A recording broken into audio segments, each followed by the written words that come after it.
Hello, welcome to Nonprofits for the Future, the roadmap to new funding sources. I'm Drew Hackman, and you're in Module 1.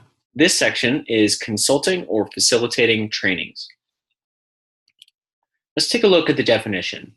Consulting is when you provide what could be considered expert advice from a professional in your field, which can also come from the form of conducting trainings as part of a curriculum. And this is done in exchange for fees. Many nonprofit organizations rest their laurels on their curriculums and their educational programming. It doesn't take much of a leap to package up this brain-powered asset and monetize by way of training or consulting services. It is one of the least time and cost inhibitive efforts, since organizations like this are leveraging their know-how rather than creating something from scratch or producing a product.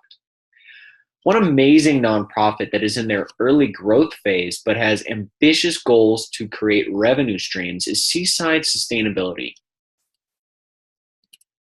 Seaside believes that education is the most powerful tool for change. At the core of their mission and vision, Seaside Sustainability's environmental and STEM programs encourage members of the community to build and nurture a relationship with local land and seascapes. They address these issues by illuminating the heavy costs of environmental degradation and providing resources to develop skills, solutions, recognition, and community involvement to counterbalance that impact. A common misconception is that environmentally focused organizations would have a tougher time driving impact without the use of grants, donations, and funds. On the contrary, environmental organizations often have technological and educational assets and programming at their disposal that they can leverage for monetary repurposing. Seaside Sustainability did just that.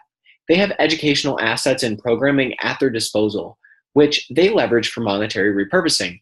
They also call upon their vast network of local, regional, and national partners to connect clients with additional resources and opportunities that can be adapted to address specific needs.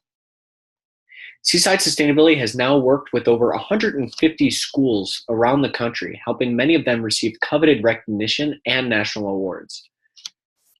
So Seaside Sustainability saw an opportunity to work with schools and institutions of higher learning because their educational programming wasn't as strong as they felt it should be on a wide variety of areas, and they also saw an opportunity to raise awareness for environmental and oceanographic topics.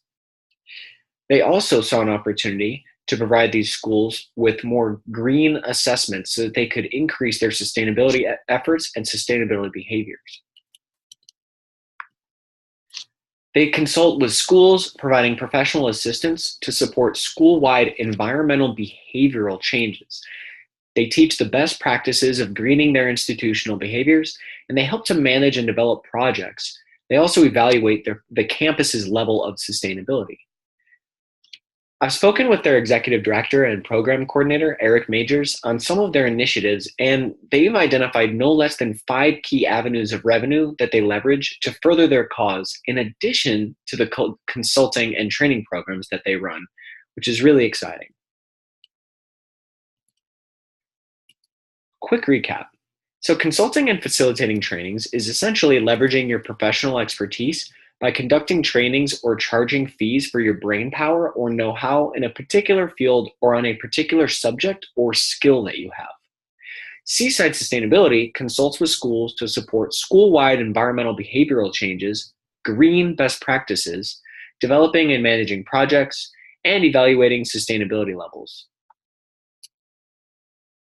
That's it for consulting and training. Don't forget to give feedback in the Facebook group and to attend office hours for any questions. This has been Drew Hackman with Nonprofits for the Future, the roadmap to new funding sources. See you soon.